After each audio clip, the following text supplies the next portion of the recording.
The Tree on the Hill by Duane W. Rimel and H.P. Lovecraft.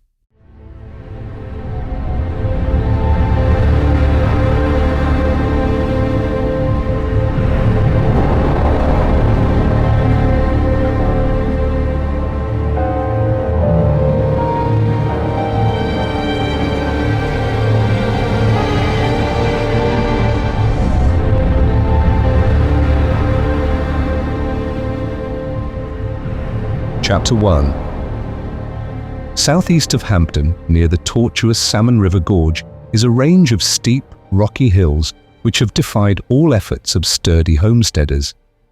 The canyons are too deep and the slopes too precipitous to encourage anything save seasonal livestock grazing. The last time I visited Hampton, the region, known as Hell's Acres, was part of the Blue Mountain Forest Reserve. There are no roads linking this inaccessible locality with the outside world, and the hill folk will tell you that it is indeed a spot transplanted from His Satanic Majesty's front yard. There is a local superstition that the area is haunted, but by what or by whom, no one seems to know. Natives will not venture within its mysterious depths, for they believe the stories handed down to them by the Nez Perce Indians, who have shunned the region for untold generations because, according to them, it is a playground of certain giant devils from the outside. These suggestive tales made me very curious.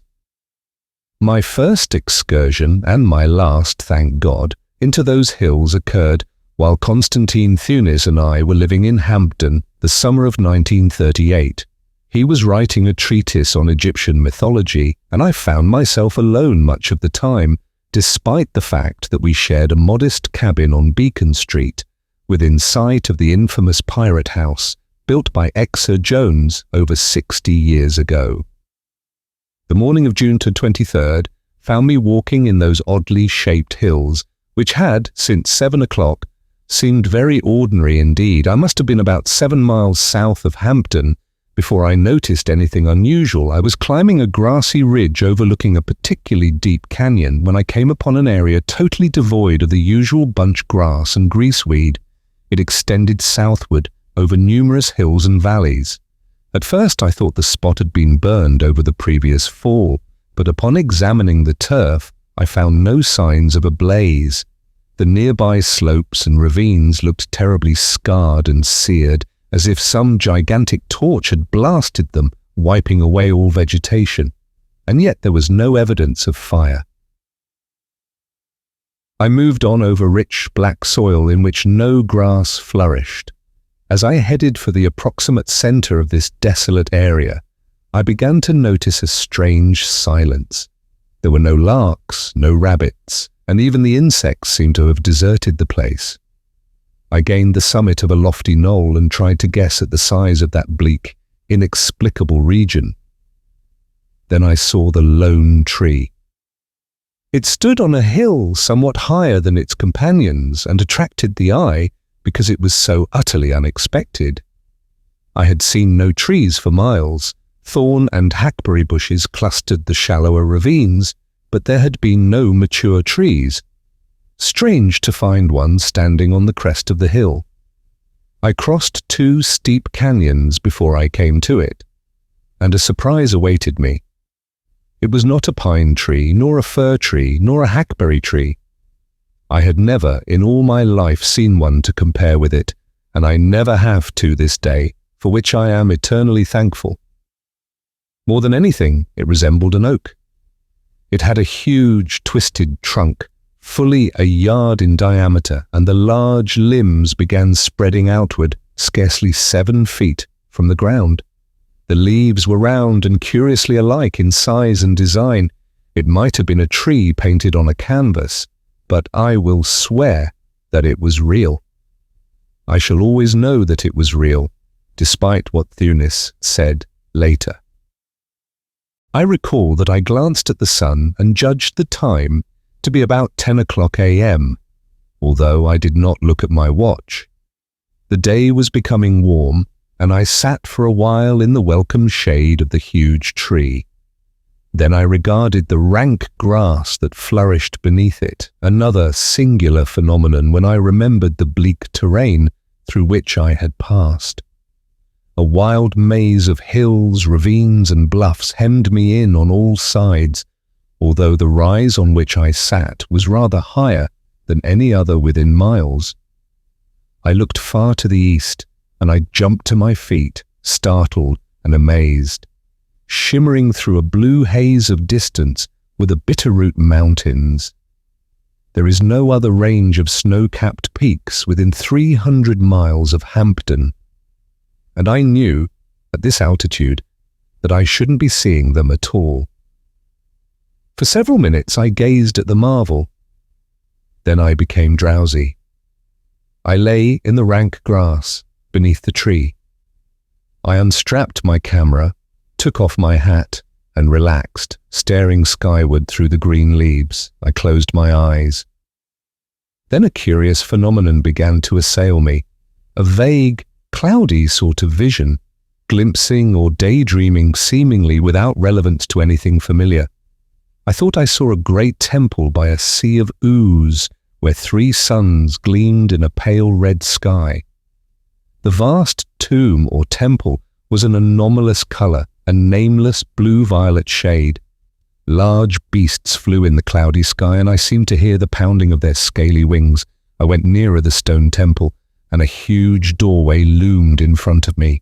Within that portal were swirling shadows that seemed to dart and leer and try to snatch me inside that awful darkness. I thought I saw 3 flaming eyes in the shifting void of a doorway, and I screamed with mortal fear. In that noisome depth I knew lurked utter destruction, a living hell, even worse than death. I screamed again. The vision faded. I saw the round leaves and the sane, earthly sky. I struggled to rise. I was trembling. Cold perspiration beaded my brow. I had a mad impulse to flee, run insanely from that sinister tree on the hill, but I checked the absurd intuition and sat down, trying to collect my senses. Never had I dreamed anything so realistic, so horrifying. What had caused the vision? I had been reading several of Theunis's tomes on ancient Egypt. I mopped my forehead and decided that it was time for lunch. But I did not feel like eating. Then I had an inspiration. I would take a few snapshots of the tree for Theunis. They might shock him out of his habitual air of unconcern. Perhaps I would tell him about the dream. Opening my camera, I took 6 shots of the tree and every aspect of the landscape as seen from the tree. Also, I included one of the gleaming snow-crested peaks. I might want to return, and these photos would help. Folding the camera, I returned to my cushion of soft grass. Had that spot beneath the tree a certain alien enchantment? I know that I was reluctant to leave it. I gazed upward at the curious round leaves. I closed my eyes. A breeze stirred the branches, and their whispered music lulled me into tranquil oblivion. And suddenly I saw again the pale red sky and the 3 suns, the land of 3 shadows. Again the great temple came into view.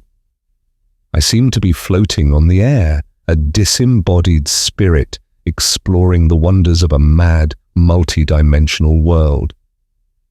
The temple's oddly angled cornices frightened me, and I knew that this place was one that no man on earth had ever seen in his wildest dreams. Again the vast doorway yawned before me, and I was sucked within that black writhing cloud.